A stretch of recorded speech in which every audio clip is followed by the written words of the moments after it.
بسم اللہ الرحمن الرحیم۔ السلام علیکم۔ دنیا میں بہت سی قومیں آئیں۔ اللہ پاک نے ان قوموں کی طرف انبیاء کو ہدایت کے لیے بھیجا۔ جو قوم اپنے نبی پر ایمان لے آتی وہ کامیاب ہو جاتی، اور جو نافرمانی کرتی وہ عذاب الہی کی مستحق ٹھہرتی۔ انہی قوموں میں سے ایک قوم سمود بھی ہے۔ حضرت صالح علیہ السلام کا تعلق قوم سمود سے تھا، اور یہ قوم عاد کی نسل سے تھی۔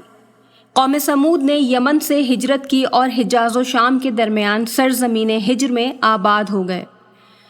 سورہ الحجر آیت نمبر 80 میں اللہ پاک فرماتے ہیں، اور ہجر کے باشندوں نے بھی پیغمبروں کو جھٹلایا تھا، اور ہم نے ان کو اپنی نشانیاں دیں تو ان سے منہ موڑے رہے، اور وہ پہاڑوں کو تراش تراش کر بے خوف و خطر مکان بنایا کرتے تھے۔ قوم سمود کی بستی ہجر کا نام اب مدائن صالح ہے، اور یہ مدینے سے 380 کلومیٹر کے فاصلے پر موجود ہے۔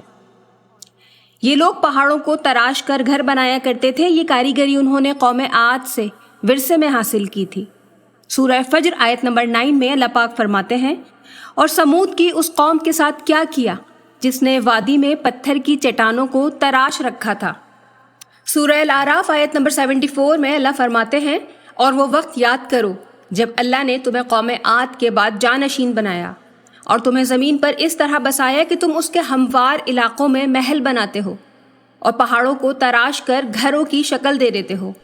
لہٰذا اللہ کی نعمتوں پر دھیان دو اور زمین میں فساد نہ مچاتے پھرو۔ دراصل قوم سمود نے قوم عاد کی روش اپناتے ہوئے بتوں کی پوجا شروع کی اور شرک میں حد سے بڑھنے لگے، تو اللہ تعالیٰ نے ان کی طرف حضرت صالح علیہ السلام کو مبعوث فرمایا۔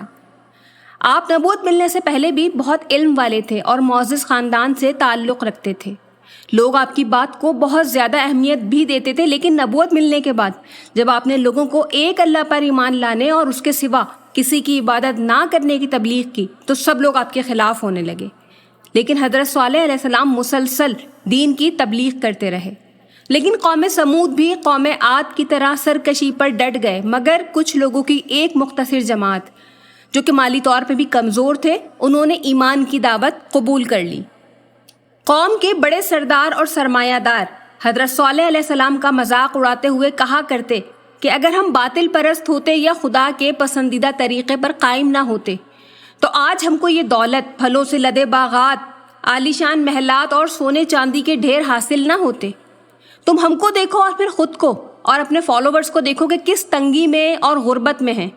حضرت صالح علیہ السلام نے اپنی جوانی کے زمانے سے اپنی قوم کو دعوت حق دینا شروع کی، اور مسلسل دیتے رہے یہاں تک کہ بڑھاپے کے آثار شروع ہو گئے۔ تو قوم سمود کے سرداروں نے مسلسل دین توحید کی دعوت دینے سے روکنے کے لیے یہ حل نکالا کہ حضرت صالح علیہ السلام سے کوئی ایسا مطالبہ کریں جو یہ پورا نہ کر سکیں۔ اور پھر انہوں نے یہ مطالبہ کیا کہ اگر آپ واقعی اللہ کے رسول ہیں تو فلاں پہاڑ کے اندر سے ایک ایسی اونٹنی نکال دیں جو 10 مہینے کی گابھن ہو، قوی اور تندرست ہو۔ صالح علیہ السلام نے ان سب سے معاہدہ لیا کہ اگر میں تمہارا مطالبہ پورا کر دوں تو تم سب مجھ پر اور میری دعوت پر ایمان لے آؤ گے۔ سب نے حامی بھر لی۔ پھر حضرت صالح علیہ السلام نے اللہ تعالیٰ سے دعا کی، اور پہاڑ میں جنبش پیدا ہوئی، اور ایک طویل القامت خوبصورت گابھن اونٹنی برآمد ہوئی۔ یہ اونٹنی ایسی ہی تھی جیسا مطالبہ کیا گیا تھا۔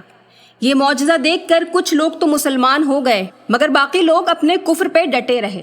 سورہ ہود آیت نمبر 64 میں اللہ فرماتے ہیں، صالح نے کہا، اے میری قوم، یہ اللہ کی اونٹنی تمہارے لیے ایک نشانی بن کر آئی ہے، لہٰذا اس کو آزاد چھوڑ دو کہ اللہ کی زمین میں کھاتی پھرے، اور اس کو برے ارادے سے چھونا بھی نہیں، کہیں ایسا نہ ہو کہ تمہیں عنقریب آنے والا عذاب آ پکڑے۔ سورہ شمس آیت نمبر 13 میں ارشاد ہوتا ہے، تو اللہ کے پیغمبر نے ان سے کہا کہ خبردار، اللہ کی اونٹنی کا اور اس کے پانی پینے کا پورا خیال رکھنا، یعنی نہ تو اس کو پانی پینے سے روکو، نہ اسے کوئی تکلیف دو۔ اونٹنی اور اس کا بچہ سارا دن نخلستان میں چرتے رہتے۔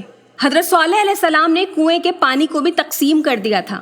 ایک دن اونٹنی پانی پیتی تھی اور ایک دن سمود کے لوگ۔ جب اونٹنی پانی پینے آتی تو وہ کنویں کا سارا پانی پی جاتی، اور جس دن اونٹنی کے پانی پینے کی باری ہوتی اس روز قبیلے کے لوگ اونٹنی کا دودھ پیتے، حتیٰ کہ برتنوں میں بھر کر بھی رکھتے، مگر دودھ کم نہ ہوتا۔ کچھ عرصے بعد قوم سمود کو اونٹنی کی موجودگی کھٹکنے لگی۔ انہیں اپنے ہرے بھرے نخلستانوں میں آزادی سے گھومتی اونٹنی ایک آنکھ نہ بھاتی۔ آخرکار شیطان کے اکسانے پر انہوں نے اونٹنی سے جان چھڑوانے کی تدبیریں سوچنی شروع کر دیں اور ایک ہی حل سمجھ آیا کہ اسے ہلاک کر دیا۔ مگر کیسے؟ قوم سمود کے سردار یہ کام خود اپنے ہاتھوں سے کرنے کو تیار نہ تھے۔ شیطان کا سب سے بڑا فریب جس میں مبتلا ہو کر انسان اپنی عقل و ہوش کھو بیٹھتا ہے وہ عورت کا فتنہ ہے۔ سرداروں نے اس کام کی ذمہ داری قوم کی 2 حسین ترین عورتوں کے ذمے لگا دی کہ وہ کسی کو اس کام کے لیے راضی کر لیں۔ ان عورتوں نے 2 اوباش شراب و شباب کے رسیہ نوجوان کو اونٹنی کے قتل پر آمادہ کیا اور ان کے ساتھ مزید 7 اوباش افراد شامل ہو گئے۔ سورہ نحل آیت نمبر 48 میں اللہ فرماتے ہیں، شہر میں 9 افراد کی جماعت تھی جو ملک میں فساد مچاتے پھرتے تھے اور اصلاح نہیں کرتے تھے۔ ایک دن یہ 9 افراد اونٹنی کے انتظار میں کنویں کے قریب چھپ کر بیٹھ گئے۔ جب اونٹنی کنویں پر آئی تو ایک شخص نے تیر چلایا جو اونٹنی کی پنڈلی میں لگا اور خون کا فوارہ جاری ہو گیا۔ قبیلے کا سب سے قوی شخص قدار بن سالف آگے بڑھا اور تلوار کے بھرپور وار سے اونٹنی کی کونچیں کاٹ ڈالی۔ کونچیں یعنی پچھلے پاؤں کے اوپر کا حصہ۔ اونٹنی شدید زخمی ہو کر گر پڑی اور پھر سب نے مل کر اس کو قتل کر دیا۔ اونٹنی کا بچہ بھاگتا ہوا پہاڑ پر چڑھا اور چیخیں مارتا ہوا غائب ہو گیا۔ اونٹنی کے قتل کے بعد ان لوگوں نے دیکھا کہ کوئی عذاب نازل نہیں ہوا تو خوشی سے دیوانے ہو گئے اور صالح علیہ السلام سے کہنے لگے، تم جس عذاب سے ڈراتے ہو اسے لا کر دکھاؤ۔ سورہ الاعراف آیت نمبر 77 میں اللہ فرماتے ہیں، چنانچہ انہوں نے اونٹنی کو مار ڈالا اور اپنے پروردگار کے حکم سے سرکشی کی اور کہا، صالح اگر تم واقعی ایک پیغمبر ہو تو لے آؤ وہ عذاب جس کی ہمیں دھمکی دیتے ہو۔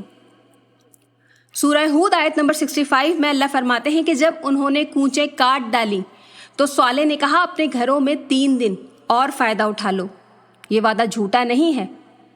یعنی قوم کو عذاب آنے کی پریڈکشن دینے کے بعد عذاب کے سائنز بھی بتائے کہ پہلے دن تمہارے چہرے زرد ہو جائیں گے، دوسرے دن سرخ ہو جائیں گے اور تیسرے دن تمہارے چہروں پر نحوست پوری طرح ظاہر ہو جائے گی اور تمہارے چہرے سیاہ ہو جائیں گے۔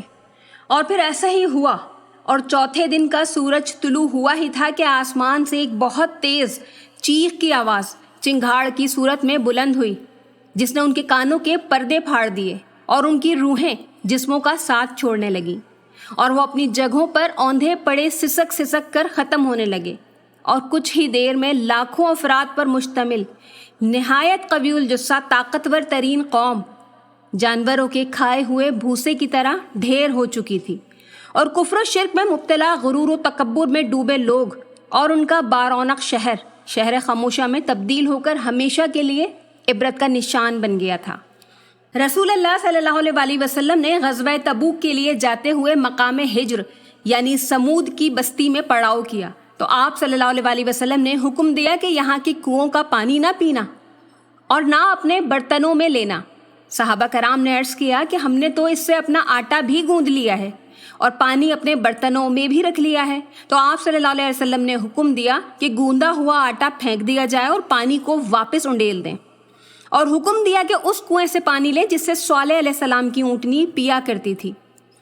ایک اور جگہ آپ صلی اللہ علیہ وسلم نے فرمایا کہ جب تمہیں ان لوگوں کی بستی سے گزرنا پڑے جنہوں نے اپنی جانوں پر ظلم کیا تھا تو روتے ہوئے گزرو، کہیں تمہیں بھی وہ عذاب نہ آ پکڑے جس میں یہ ظالم لوگ گرفتار کیے گئے تھے۔